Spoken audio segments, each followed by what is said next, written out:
Hello and welcome back to Open. I'm Rina Valentin, your host, Café con Leche, for the next hour. And I just wanted to make a quick correction on our Open Artist Spotlight. That would be Mawu. Just making sure I get it right. So stick around for them.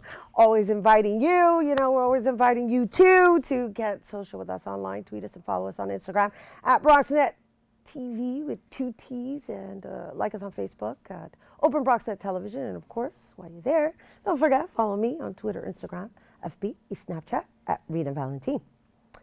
Okay, so now it's time to get out your pen and papers for today's Open Weekend Preview.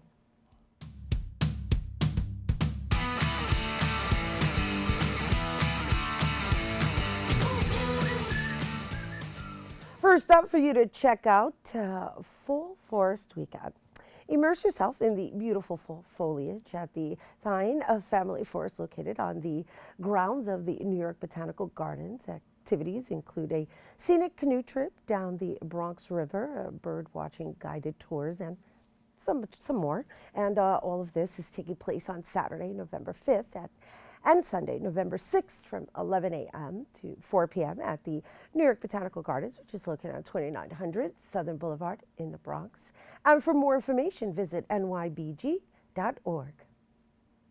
Next up, Pumpkin Smash 2016. Aren't quite sure how to dispose of your leftover Halloween jack-o'-lanterns? Well, you smash them, of course. No. Well, you can bring your pumpkins, jack-o'-lanterns, and gourds for a smashing good time. All demolished vegetables are actually going to be used for compost for the city's parks and gardens as part of the New York City Compost Project. That's the NYC Compost Project, and the pumpkin smashing is going to be taking place on Saturday, November 5th from 11 a.m. to 2 p.m. at Clement Clark Moore Park, located on 10th Avenue between 21st and 22nd Street in Manhattan. And for more information, visit nycgovparks.org. And finally, for you to explore, Bindlestiff Cavalcade of Youth, the Bindlestiff Family Circus and Playful Production presents a special showcase for young variety performers. These future Cirque du Soleil performers have an array of talents, from jugglers to magicians to cartoonists and some more. And all this circus fun is taking place on Sunday, November 6th at Coney Island, USA, located at 1208 Surf Avenue in Brooklyn. And for more information, you can visit coneyisland.com/event. And there you have it. Lots of things for you to get out and explore. And in other news, different organizations came together to raise awareness for domestic violence and to teach children how to overcome abusive behavior. Our BronxNet reporter, Arlene Coco, has more. She became a real-life punching bag in the comfort of her own home. Then one day, that all changed. Through my pain and my silence, I said, I gotta do something. I gotta do something, because the devil was already jumping at me.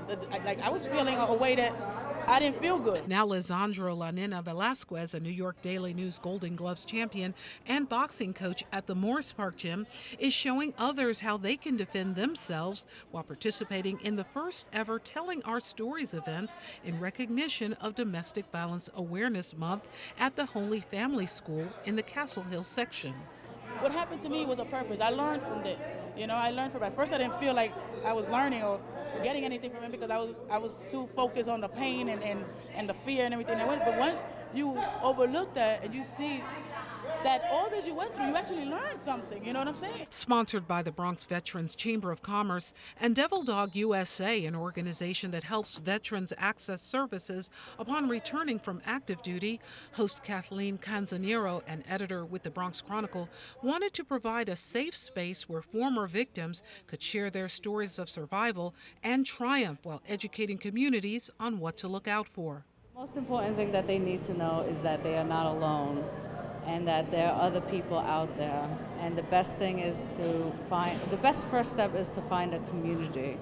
That's what Mimosa Smokaj is doing. In 2008, she was stabbed viciously by her estranged husband multiple times, with the most severe wounds to her chest and torso. An immigrant from Albania, Smokaj felt completely alone, but today she's part of this community and is telling her story. And I survived all that misery. And I'm here now to help any woman that may feel that she needs help. And I know all the ways how to get help because what I went through, I learned a lot. And it's not only women, men too can be victims. I was tired of blaming or being blamed as a male, that I'm the one who triggered, I'm the one. And I said to myself, hold on, wait a minute. Who understands what it means to be a male in a relationship where you're struggling and you're traumatized and you're victimized? Today, he says there's hope, and it can start at this age. He was joined by Lila Green, presenting information from her organization called Hunks for Hope that helps to bring men in on the conversation. Men are affected by domestic violence as well. A lot of abusers are victims of domestic violence. They've seen it in their household, or they've been affected by it in some way, shape, or form, directly or indirectly. Ultimately, it's about taking a topic that can be pushed to the sidelines, front and center, so that everyone gets empowered. It was an amazing experience. I loved learning the self-defense and learning about what we can do to help and defend ourselves against anybody else, any risks outside in the streets. We learned about domestic violence, how if you respect yourself first, you could always respect others second. Yes, they said don't touch girls and don't beat up them. After sharing their personal journeys, these men and women are telling their stories so others at risk won't have to. For BronxNet, this is Arlene Makoko. Thank you, Arlene. We are taking a quick break, but we'll have more open after this.